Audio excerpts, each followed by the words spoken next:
Daredevil Born Again's latest episode is one of the show's best so far, being a close call with episode 3, which revolved around White Tiger's trial as the one I liked most in season 1.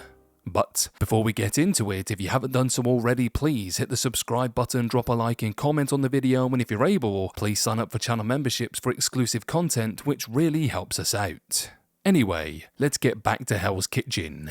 So, for those wanting gripping action, an intense setting, and shocking reveals, this is the episode you have been asking for. Last week, episode 7 surprisingly ended Muse's storyline. While the character doesn't appear in the show's new hour, I enjoyed how the Marvel Cinematic Universe series took this week's episode to further explore the impact Muse had on Heather Glenn. Daredevil might have saved her, and even though Charlie Cox's Matt Murdock points that out to his girlfriend, Heather thinks Muse and Daredevil are the same, just out there for themselves. Sure, we know Daredevil is a hero, but I feel like Born Again has done a good job so far of presenting the character's many complex layers. Matt is only fully himself when he gets to put his darker half on display when needed. I understand what Heather means. Besides that moral debate, episode 8 advances the show with a huge twist and Bullseye's long-awaited return. Wilson Bethel's Benjamin Poindexter, aka Bullseye, is one of the most frightening live-action villains in Marvel projects. He showed that in spades on Netflix's Daredevil Season 3, and when he came back in the Born Again first episode, it ended with the heartbreaking death of Eldon Henson's Foggy Nelson. Because Matt is shown he is still in a dark place after Foggy's death and doesn't feel that Bullseye being imprisoned is enough, as he implied by his reaction when prompted by the Punisher earlier in the season, I had been hoping for the villain's return.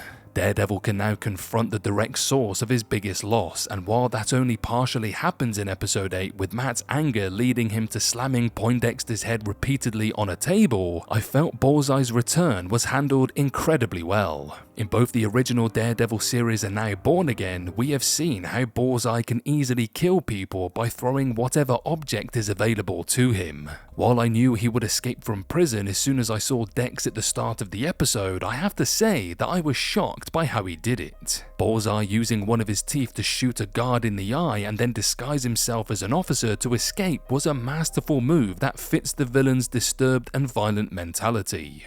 While I was excited by Bullseye's prison escape and felt that conversation between him and Matt was intriguing and emotionally charged, I loved that he came after more. That's because I couldn't expect that Born Again would use Bullseye's return to make a major reveal, but also lead to an event I never imagined would happen in the MCU.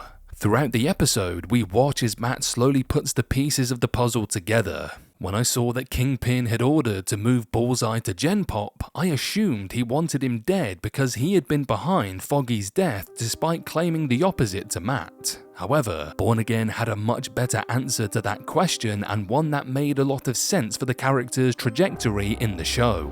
Right after saying to Wilson Fisk that she has something to tell her husband, Matt realizes Vanessa ordered Bullseye to kill Foggy.